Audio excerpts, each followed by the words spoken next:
Hello, and welcome to Implementing Small Group Interventions with Google Meet. In preparation of our work together today, please have available something to take notes and a phone camera.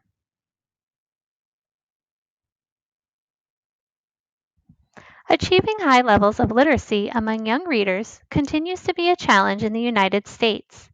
In 2013, only 35% of fourth graders scored at or above a proficient level on the National Assessment of Educational Progress, numbers that have remained largely unchanged since 1992. Think about your experiences with working with struggling readers. What might be getting in the way?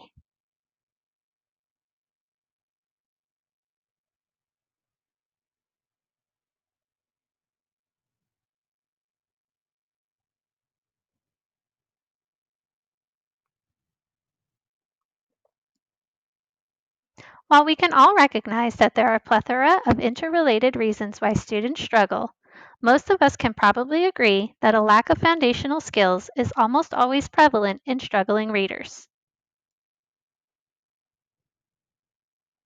The content of this training is based on the What Works Clearinghouse Practice Guide, Foundational Skills to Support Reading for Understanding in Kindergarten through Third Grade. This practice guide, developed by a panel of experts comprised of researchers and practitioners, synthesizes the best available research on foundational reading skills and presents 4 recommendations that educators can use to improve literacy in the early grades. This might also be relevant for educating older students who need reading, remediation, and intervention.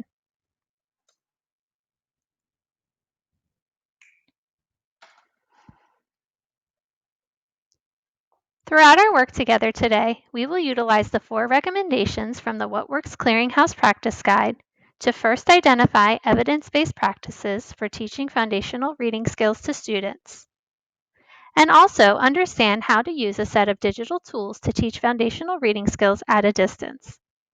Let's get started. Recommendation number 1.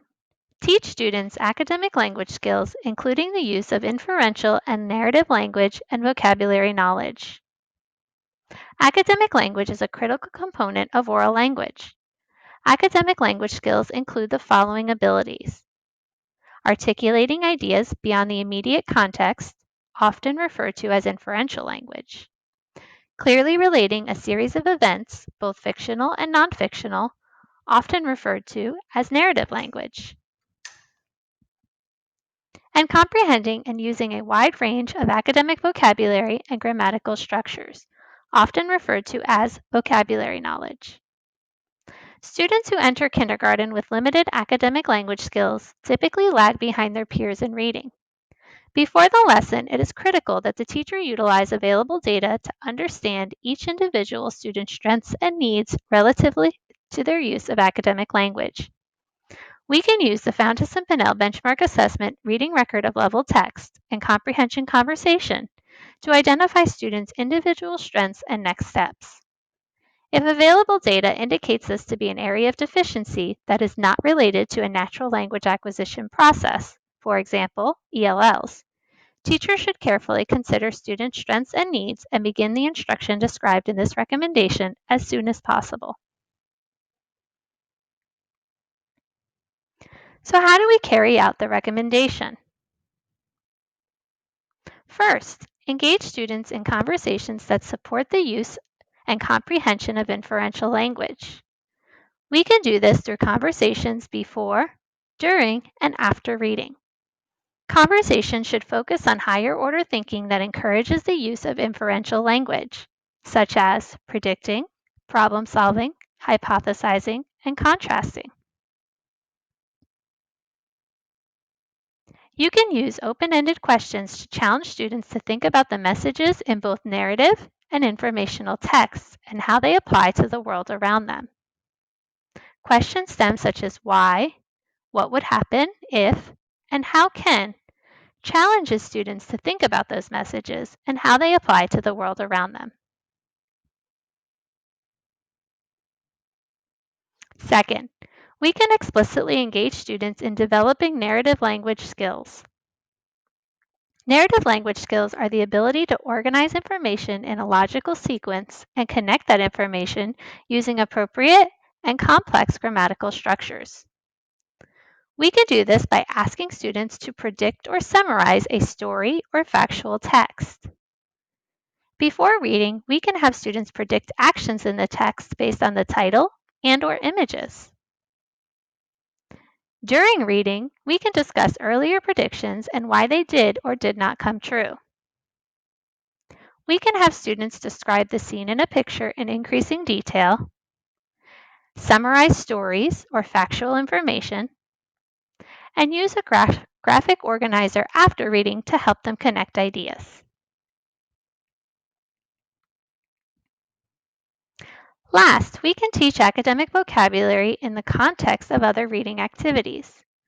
Academic vocabulary are words that are common in writing and other formal settings and that students need to learn to understand written text. We can do this by pre-selecting words to teach explicitly before reading. We can introduce the word using a clear and concise definition. We can give an example of a supportive sentence that includes the word or read the sentence from the text with the new word.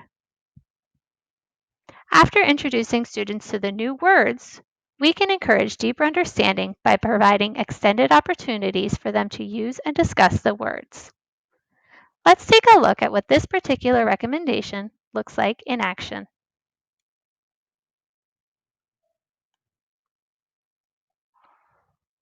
Use your phone camera or a QR reader app to scan the QR on the right-hand side of the slide. Watch Nell Duke Word Work at a Distance video starting from 32 minutes and 33 seconds to 40 minutes.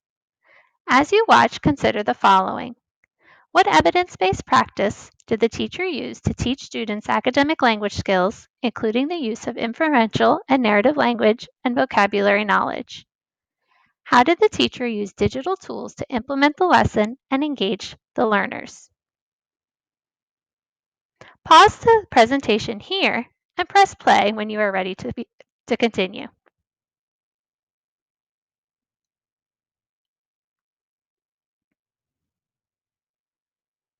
Welcome back. Scan the QR code with your phone camera or use a QR reader app on your phone. Take a few minutes to add in your reflections of the evidence-based practices and/or digital learning tools used during the lesson.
In this lesson, the teacher taught academic vocabulary in the context of other reading activities. She did this by pre-selecting words to teach explicitly, introducing the word using a clear and concise definition, and gave an example of a supportive sentence that includes the word. After introducing students to the new words, she encouraged deeper understanding by providing extended opportunities for them to use and discuss the words. This lesson was relatively low-tech as she just used an online conferencing platform such as Zoom or Google Meet and had the students use the internet to search for images of lanterns.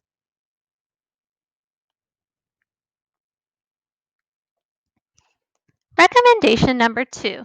Develop awareness of the segments of sounds in speech and how they link to letters.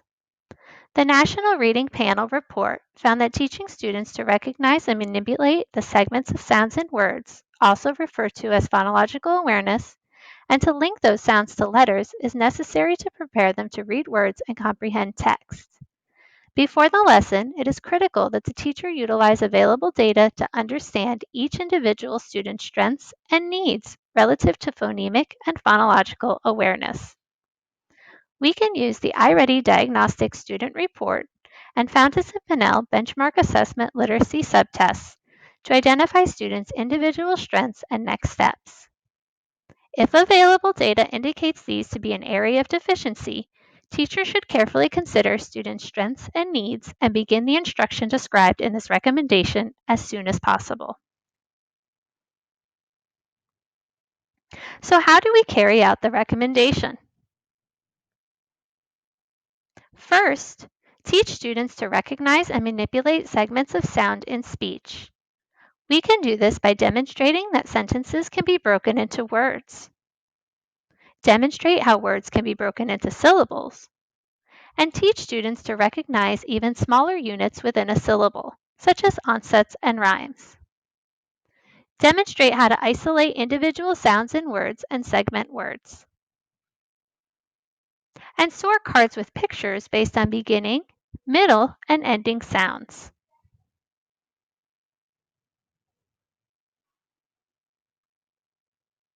Next, teach student letter-sound relations.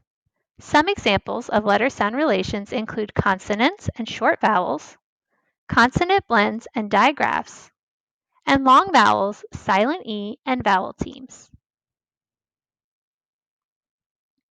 Finally, use word building and other activities to link students' knowledge of letter-sound relationships with phonemic awareness. We can use Elkonin boxes with letter tiles and have students add or remove letters to create words.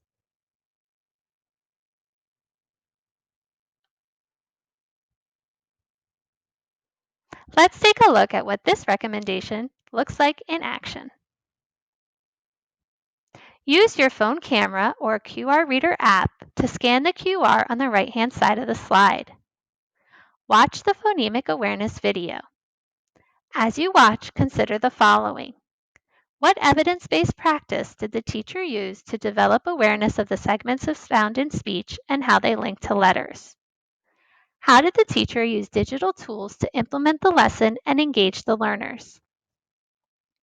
Pause the presentation here, and then press play when you are ready to continue.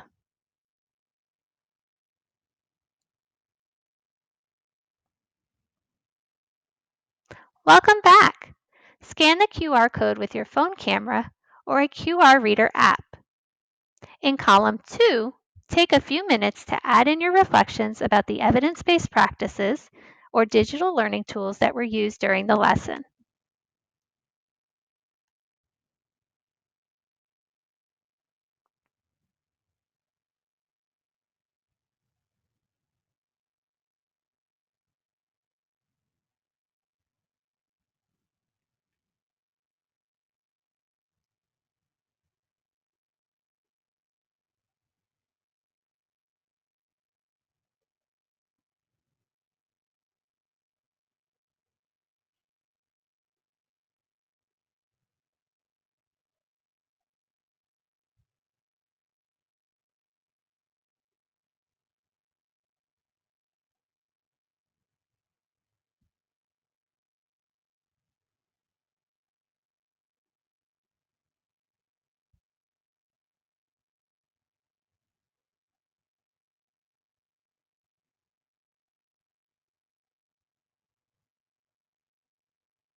In this lesson, the teacher used a see, listen, say, match strategy to demonstrate and have students sort pictures based on initial consonant sounds. She used Google Jamboard, which can be shared with students so that they can manipulate the picture cards on their own during the lesson. Recommendation number 3. Teach students to decode words, analyze word parts, and write and recognize words. Teaching students to decode and recognize words and word parts, also referred to as phonics instruction, was one of the effective instructional techniques identified by the National Reading Panel. Before the lesson, it is critical that the teacher utilize available data to understand each individual student's strengths and needs relative to phonics and word recognition. We can use the iReady Diagnostic Student Report and Fountas and Pinnell Literacy Subtests to identify students' individual strengths and next steps. If available data indicates this to be an area of deficiency, teachers should carefully consider student strengths and needs and begin the instruction described in this recommendation as soon as possible. So how do we carry out the recommendation? First, teach students to blend letter sounds and sound spelling patterns from left to right within a word to produce a recognizable pronunciation.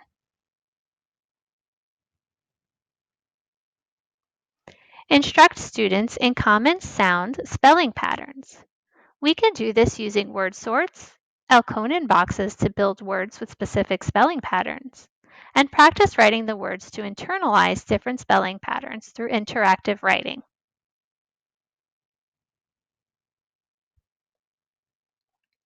Next, teach students to recognize common word parts. Examples of common word parts include suffixes, contractions, prefixes, basic roots, and have students manipulate those word parts to create new words. We can also have students read decodable words in isolation and in text. We can do this using word lists, flashcards, and texts that contain many examples of the learned sounds or sound spelling patterns.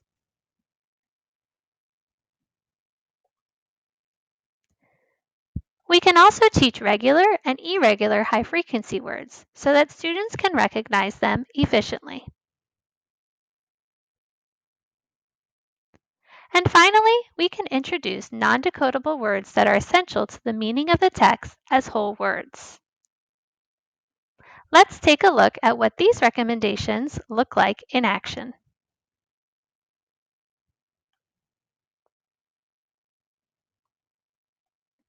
Use your phone camera or a QR reader app to scan the QR on the right-hand side of the slide.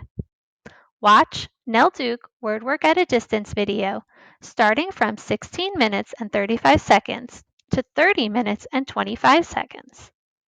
As you watch, consider the following. What evidence-based practice did the teacher use to teach students to decode words, analyze word parts, and write and recognize words? How did the teacher use digital tools to implement the lesson and engage the learners? Pause the presentation now and then press play when you are ready to continue.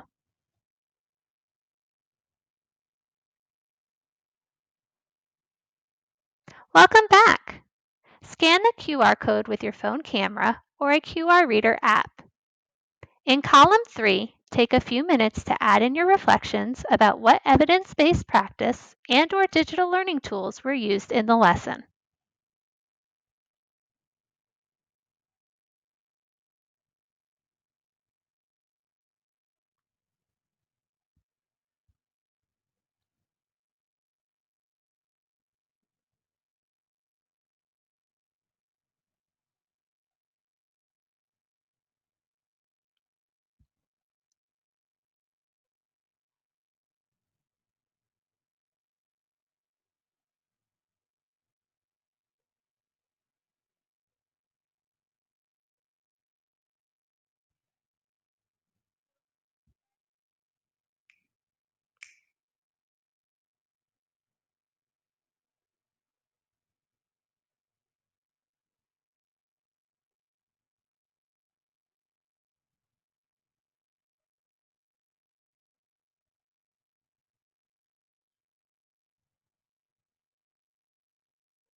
In this lesson, the teacher used Interactive writing to help students transfer and use their phonemic and phonological awareness and phonics skills. One thing the teacher might also try in an interactive writing lesson is to help students practice internalizing different spelling patterns, prefixes and suffixes, and also high-frequency words. In this lesson, she used Google Jamboard, which can be shared with students so that they can practice writing on the board with teacher feedback and support.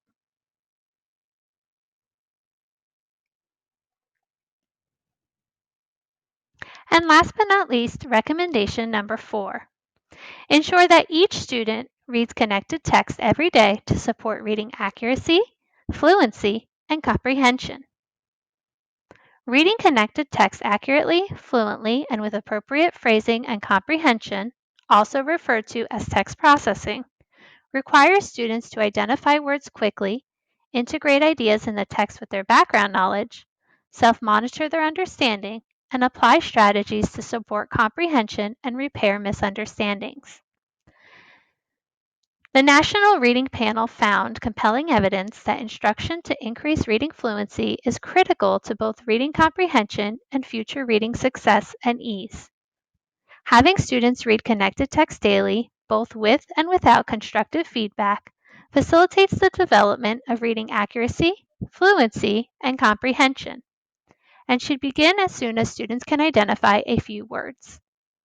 We can use the Fountas and Pinnell Benchmark Assessment Reading Record of Level Text to gauge how students are using actions to search for and use information, solve words, understand unknown words, monitor and self-correct, maintain fluency, and adjust their reading. So how do we carry out the recommendation? First, as students read orally, model strategies, scaffold, and provide feedback to support accurate and efficient word identification. You can do this by modeling the use of effective word reading strategies during oral reading and providing prompting and scaffolding when students encounter challenging words. Prompts such as, look out for parts you know, go back and reread, now read the whole word, does that make sense, sound right, and look right, are supportive to students' processing of text. Next, teach students to self-monitor their understanding of the text and to self-correct word reading errors. We can have the students read the sentence the way the student did. We can ask, did that make sense or sound right? We can have students reread. And we can also have students play the fix-it game by helping them to notice parts that didn't make sense, sound right, or look right, and see if they can fix it. Finally, we can provide opportunities for oral reading practice with feedback to develop fluent and accurate reading with expression. Techniques such as shared reading that model how to read accurately and at a fluent pace, echo reading, where a more experienced reader, often the teacher, reads a section of the text aloud and then the student reads the same section aloud, and repeated reading, where students read the same text multiple times for mastery. Let's take a look at what this recommendation looks like in action.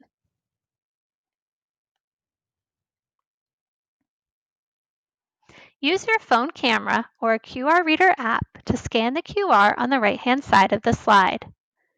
Watch the echo reading video. As you watch, consider the following. What evidence-based practice did the teacher use to ensure that each student reads connected text every day to support reading accuracy, fluency, and comprehension? How did the teacher use digital tools to implement the lesson and engage the learners? Pause the presentation now and press play when you are ready to continue.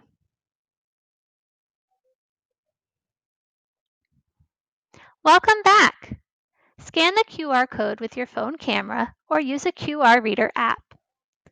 In column 4, take a few minutes to add in your reflections about what evidence-based practice and/or digital learning tools were used in the lesson.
In this lesson, the teacher used echo reading, a strategy where a more experienced reader, often the teacher, reads a section of the text aloud, and then the student reads the same section aloud. She used the share screen feature on the Google Meet to present a text that students could use to read continuous text and demonstrate the use of the strategy.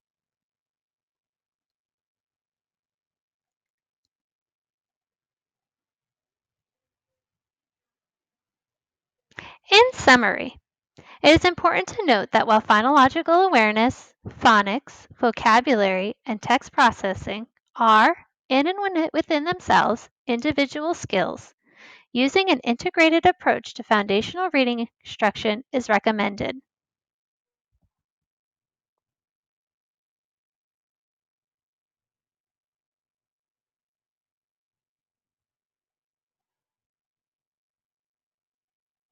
Thank you for your time and attention today.